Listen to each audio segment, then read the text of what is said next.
जय हिंद। आज फिर से आप लोग सभी को विश्वास मोटिवेशनल एकेडमी में स्वागत है। मैं एक स्टोरी आपके लिए पहले अपलोड किया था, जो मैं उम्मीद करता हूं कि आपने उसका आंसर पूर्ण रूप से ही दिए होंगे, और उसका मैं आंसर आप सभी पर छोड़ दिया था कि आप जो है कमेंट बॉक्स में कमेंट करके बताएंगे कि उसका आंसर जो है क्या होगा, और जो बच्चा उसको बताने में सक्षम हुआ होगा, मैं समझ सकता हूं कि वो बच्चा जो है कुछ हद तक अपने माइंड के प्रयोग किया होगा। और आज मैं उसी का आंसर आपको सामने बताने वाला हूं कि जो गुरु की लड़की थी और जो 3 शिष्य थे, लड़की का मृत्यु होने के बाद जो है पुनः जीवित हो गई थी, क्योंकि जो तीसरा लड़का वो एक ऐसा मंत्र सीख करके आया था कि लड़की को पुनः आकर के जीवन दान दिया। और जीवन दान देने के बाद जो है लड़की जो है पुनः जीवित हो गई। और जीवित होने के बाद जो है तीनों लड़के उसे शादी करने के लिए राजी हो गए। लेकिन बात है, शर्त रहा यहाँ पर कि लड़की एक ही है, लड़की किसी एक लड़के शादी कर सकती है। और जो गुरु जो है, ठीक है, शिष्य के यानी तीनों शिष्य के जो गुरु है, ये डिसाइड नहीं कर पा रहे थे कि हम शादी करें तो किससे करें।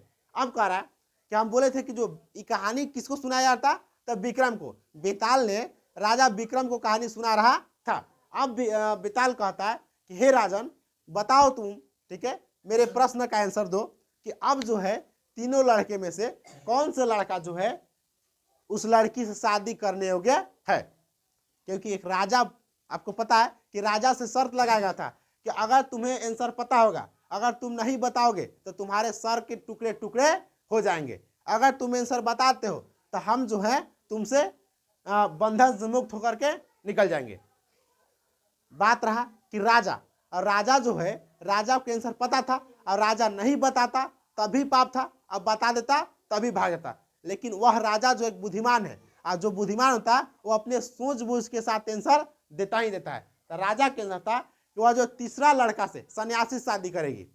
राजा कहा कि वह तीसरा लड़का यानी कि सन्यासी जो है, ठीक ना, क्योंकि जो लड़का कहा था कि मैं जी भी रहा था इसके लिए ही, अब मरूंगा भी इसके लिए। क्योंकि एक याद रखिएगा, उसका आंसर के पीछे, उसका सन्यासी के पीछे एक राज छुपा हुआ है कि बड़ा जो पुत्र है बेताल का, कि सन्यासी से ही क्यों शादी करेगा। तो बेताल का कि जो जन्म दिया, अब जन्म देने वाला जो है एक पिता का समान होता है। क्या होता है?